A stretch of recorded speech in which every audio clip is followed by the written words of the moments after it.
শাহবানের কিছু গুরুত্বপূর্ণ কথা তুলে ধরার চেষ্টা করব। আমাকে বলার আগে আপনাদেরকে আমলের নিয়তে শ্রবণ করার যে আল্লাহ সুবর্ণ সুযোগটুকু দান করেছেন, সেই জন্য মহান রব্বুল আলামিনের দরবারে প্রাণ খুলে পূজার কণ্ঠে সমকণ্ঠে বলি আলহামদুলিল্লাহ। আল্লাহর হাবিব বলেছেন, বান্দা শোনাম, আল্লাহুম্মা বারিক লানা ফি রজব ওয়া শাবান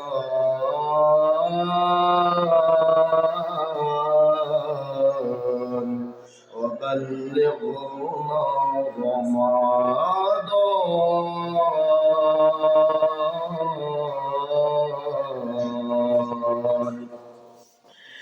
আল্লাহর হাবিব জানিয়েছেন, বান্দা যখন রজব মাস চলে আসবে আর শাবান মাস যখন চলে আসবে, তখন তোমরা রমজানের প্রস্তুতি নিয়ে নাও। এর অর্থ হলো আল্লাহুম্মা বারিক লানা ফি রজব ওয়া শাবান।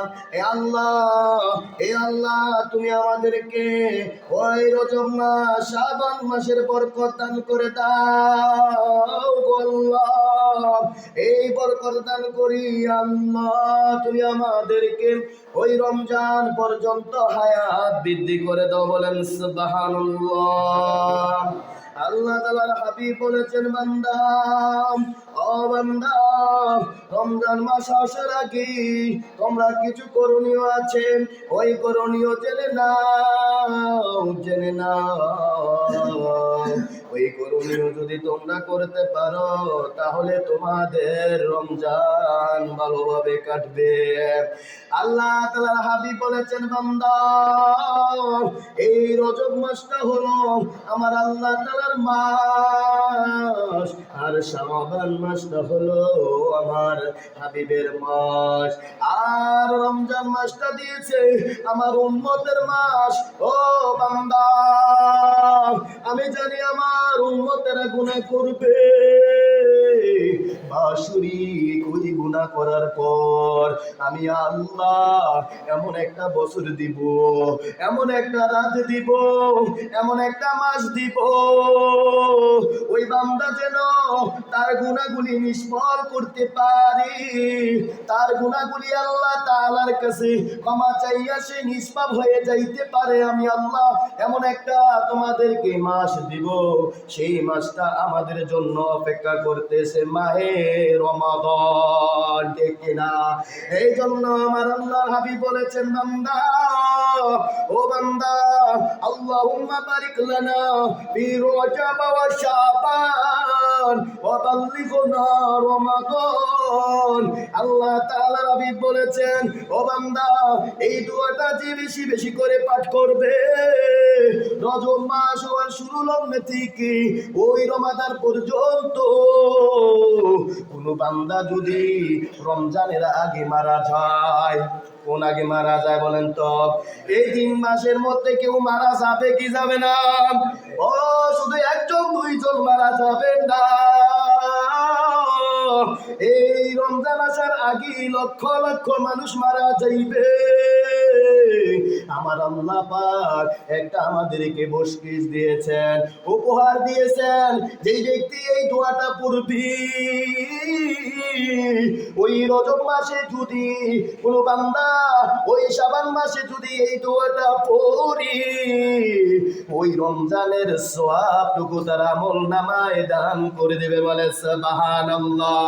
এই দোয়াটা পাঠ করিয়া কোন বান্দা যদি রজব মাসে দোয়া করে, আল্লাহ গুনাহ করেছি, ভুল করেছি গো আল্লাহ, জানি না কখন যেন মারা যাই গো আল্লাহ, আয় আল্লাহ হায়াতের কথা বলতে পারি না গো আল্লাহ, আল্লাহ রমজান আগে যদি মারা যায়, আল্লাহ তুমি আমাদেরকে নিষ্পাপ হইয়া মারা যাইও। আল্লাহ এই রমজানের সওয়াব আমি যদি রমজানে না থাকতে পারি, এই রমজানের সওয়াব যেন আমার কবরে পৌঁছায় যায়। বলেন সুবহানাল্লাহ। আমি আপনি যদি রজব মাসে শাবান মাসে মারা যায়, এই দোয়াটা যদি পড়ি, ওই রোজা পর্যন্ত যদি জীবিত না থাকি, ওই আমাদের কবরে পর্যন্ত ওই সওয়াবটুকু পৌঁছাইতে থাকবে। বলেন সুবহানাল্লাহ। তাহলে এই দোয়াটা পড়ার দরকার আছে না নাই? এই জন্য তো বলেছে ওগো আল্লাহ, আল্লাহুম্মা বারিক লানা ফি রজব ওয়া শাবান ওয়া বাল্লিগনা রমাদান। আল্লাহ, রজব মাস আর শাবান মাসের মধ্যে আমাদেরকে বরকত দান করো, আমাদের গুনাহ মাফ করো। ওগো আল্লাহ, জানি না রমজান পর্যন্ত বাঁচতে পারে কিনা গো আল্লাহ, তবে আল্লাহ তোমার কাছে জানা চাই আল্লাহ,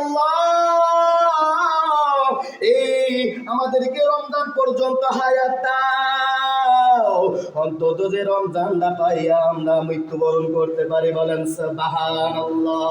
তাহলে ওই রমজান পাওয়া পর্যন্ত আল্লাহ তাআলার কাছে দোয়া চাইতে হবে কি হবে না?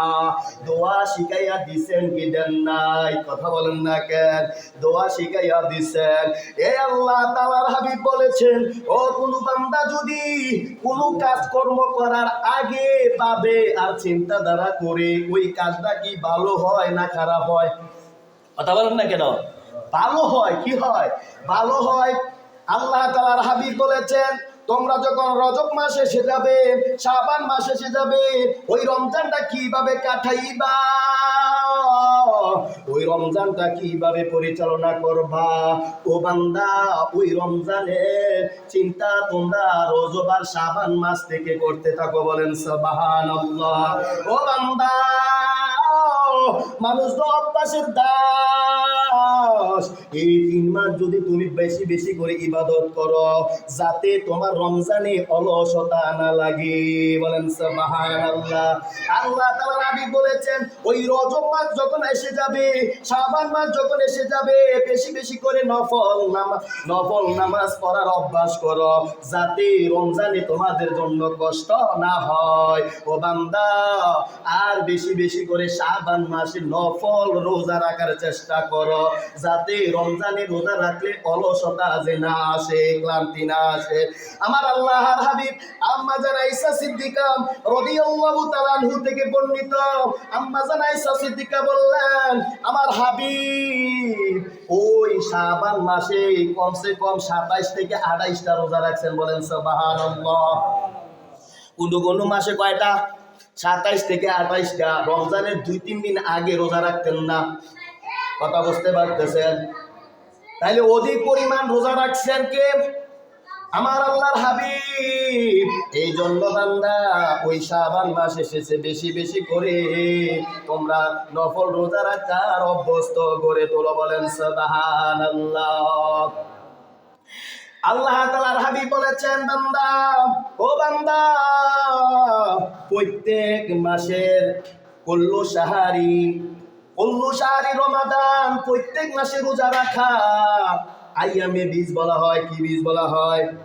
আইয়ামে বীজ। আশারা সালাসাতুন ওয়া আশারা আরবাতুন ওয়া আশারা খামসা। 13, 14, 15 তারিখ প্রত্যেক মাসে বিশ্ব নবী রোজা রাখতেন। বলেন সুবহানাল্লাহ। তাছাড়া আল্লাহ তাআলার হাবিব প্রত্যেক আবার সোমবার, বৃহস্পতিবারও কি করতেন? রোজা রাখতেন। আমরা কি রাখি নাকি? কথা বলেন না কেন? রাসূল পাক সাল্লাল্লাহু আলাইহি সাল্লাম জন্মগ্রহণ করেছেন সোমবারে এবং মৃত্যুবরণ করেছেন সোমবারে। এই উপলক্ষে বিশ্ব নবী রোজা রাখতেন। আর আজকে আমরা যারা সুন্নিরা আছি, ওই বিশ্ব নবীর জন্ম নিয়া আমরা মিছিল বের করি। ওই মিছিলের মধ্যে হালুয়া রুটি না দিলে জমে না, ঠিক কিনা? আমার আল্লাহর হাবিব কি করতেন আর আমরা কি করি? উল্টাটা করি, ঠিক কিনা? তাহলে বিশ্ব নবীর জন্ম উপলক্ষে রোজা রাখতে বলছেন, আর আমরা কি করি? মিছিল লইয়া বের হইয়া হালুয়া রুটি খাই। কথা বলেন না কেন? ঠিক কিনা? তাহলে কি করতে হবে? এই মাসে বেশি বেশি রোজা রাখা কি বলেন তো? সুন্নত। বলেন তো কি সুন্নত?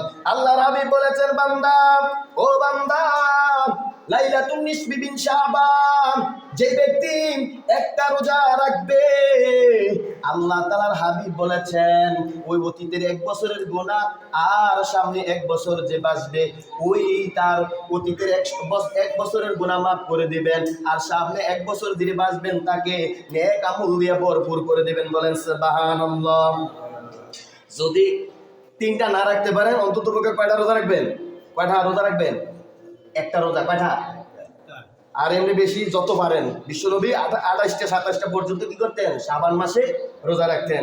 আল্লাহ তাআলা নবী বলেছেন, বান্দা ও রমজান মাস আসার আগে রজব মাসটা হলো কি জানে নাও? তোমরা যে চাষ করো, এই চাষ করার সাথে সাথে তোমার ফসল পাও না। আমরা কি চাষ করার সাথে সাথে ফসল পাই? কথা বলেন না কেন? ওই আল্লাহ তাআলা হাবিব বিশ্বনবী বোঝাতে চেয়েছেন, ও বান্দা ফসল পাওয়ার আগে তোমরা অনেকগুলো কাজকর্ম করো, জমিতে কাজকর্ম করো, ওই জমিতে হাল চাষ দাও। এরপর চাল দেওয়ার পরে যদি আলু লাগাও তাহলে ওই মাটিটারে আরো পিছি পিছি করো, ঠিক কিনা? কথা বলেন না কেন? পিছি পিছি করি, সার দেই, গোবর দেই। আর আল্লাহ হাবিব বুঝাইতে চেয়েছেন, বান্দা ও বান্দা যেমনি ভাবে ফসল পাওয়ার আসার আগে তোমরা ওই জমিতে পরিশ্রম করা শুরু করো, ওই জমিটাকে চাষ দাও, ওই জমিটার মাটিগুলি গুড়ি গুড়ি করো, সার দাও। সার দেওয়ার পরে যে ফসলটা লাগাইবা, যে ফসলটা করবা, কেউ আলু করে, কেউ মরিচ করে, কেউ লাল শাক করে, কেউ বিভিন্ন জিনিস আইটেম করে, কি করে না? কথা বলেন না কেন? কেউ লাউ করে, কুমড়া করে, কেউ ঢেঁড়স করে, যে ফসলটা করো ওই ফসলের বীজটা লাগাও কি লাগাও না, ওই বীজটা হলো রজব মাস। কথা বলেন কি মাস? ওই বীজটা হলো রজব মাস। ওই বীজটা লাগানোর পর শুধু এমনিতে তো আর ফসল পাইবা না, ওই ফসল পাওয়ার আসার আগে ওই তোমার যদি ওই গাছগাছালি ওড়ে ওই নিড়ানি দিতে হয়। যদি মরিচ গাছ লাগাও নিড়ানি দিতে হয়, কি হয় না? কথা বলেন না কেন? কথা বলেন না কেন? লচ্ছই যদি লাগায় তখন এটা সাড়া দিতে হয়, কি হয় না? এমনি হয়ে যাবো। আর ওই পরিচর্যার মাসটা হলো শাবান মাস। বলেন তো কি মাস? নিড়ানির মাসটা হলো শাবান মাস। এরপরে নিড়ানি দিলেন, বীজ লাগাইলেন, এরপরে নিড়ানি দিলেন, নিড়ানি দেওয়ার পরে এরপরে না ফল পাইবেন, ঠিক কিনা? আল্লাহর হাবিব বুঝাতে চেয়েছে ওই রজব মাসটা হলো বীজ বপনের মাস, আর শাবান মাসটা হলো আগাছা পরিষ্কার দেওয়ার মাস, আর রমজান মাসটা হলো বান্দা তুমি কি উদ্দেশ্য করার উদ্দেশ্য তুমি ফসল করিয়াছো, ওই ফসলটা তুমি রমজান মাসে পাইবা। বলেন সুবহানাল্লাহ। তাহলে এর পরিশ্রম একদানি বোঝাতে চেয়েছেন কি কোনো কিছু ফল পাওয়ার আসার আগে অনেক পরিশ্রম করতে কি হয়, কি হয় না? আল্লাহর হাবিব বিশ্বনবী সাল্লাল্লাহু আলাইহি ওয়াসাল্লাম বলেছেন কয়েকটি কাজ বিশ্বনবী কি করতেন রমজানের আগে করতেন। এক হলো বেশি বেশি করে নফল নামাজ পড়তেন, দুই হলো নফল রোজা রাখতেন, তিন হলো জাকাতের কিছু টাকা এখন শাবান মাস থেকে দেওয়া শুরু করতেন। বলেন সুবহানাল্লাহ। আমরা তো রমজান মাসে দিই, ঠিক কিনা? রমজান মাসেও দিতে পারবেন, শাবান মাসও দেওয়াটাও কি ভালো, কারণ শাবান মাসে যে গরিবদের হক আদায় করে দিলে তাহলে তাদের আর পেরেশানি থাকবে না। আমি আপনার টাকা আছে তারপরও পেরেশানি করি, রমজানে কি খাবো, কি করব, কি পরবো, কি খরচ করব, টাকা থাকার সত্ত্বেও টেনশনে করি। আর আপনার ভাই, পাশের ঘরের ভাই অভাব অনটন, দিনে আনলে খাবার জুটে আর দিনে না আনলে খাবার জুটে না, এমন ভাই আমাদের ঘরের পাশে বাস করে, কি করে না? চোখে দেখেও আমরা দেখি না, দেওয়া লাগবে বলে রাগ করতেছেন নাকি? কথা বলেন না কেন? আজকে গরিবের প্রতি মায়া নাই, দরদ নাই। ও বান্দা তোমাকে যে জাকাতের টাকা দিয়েছে, তোমাকে আল্লাহ ধনী বানাইয়াছে পরীক্ষা করার জন্য, ওই টাকা তুমি গরিবদের হক টাকা আদায় করতে হবে। আর তুমি যদি গরিবদের হক টাকা আদায় না করো, ওই জাকাত যদি তুমি না দাও, আর না দিয়া যদি তুমি মারা যাও, এমন বিষাক্ত ধরনের সাপ আর হাসরের মাঠে তোমাকে কামড়াতে থাকবে। ওই জাহান্নামের একটা তো সাপ, ওই জাহান্নামের একটা সাপ এই দুনিয়ার মধ্যে যদি একটা নিঃশ্বাস ফেলাইতো, ওই নিঃশ্বাসের কারণে কোনো গাছপালা তরুলতা বিষাক্তর কারণে জন্মাইতো না। এমন বিষাক্ত সাপ আপনাকে আমাকে কামড়াইবে, আমি আপনি যদি গরিবের হক আদায় না করি। এখন গরিবের হক আদায় করা দরকার আছে না নাই? নাকি টাকা আছে, আমার টাকা আমি আমার নিয়ন্ত্রণে রাখবো? ও বান্দা, তুমি জানো না কেন ওই যাকাতের হক হইল গরিবদের? আর তুমি যাকাত না দিয়া যদি তোমার নিয়ন্ত্রণে রাখো, তুমি গরিবের হক মারতেছ। এটা আল্লাহর হাবিব বলেছে, তুমি গরিবদের হক মাইরা কি তুমি জান্নাতে যাইতে পারবা নাকি? কথা বলেন না কেন? আল্লাহর হাবিব মূলত বলেছেন, আমার আশেপাশে অনেকে না খাইয়া মরে, পরিশ্রম না করলে খাবার জুটে না ঘরের মধ্যে। আজকে আমার ঘরের মধ্যে খাবার নষ্ট হয়ে যায়।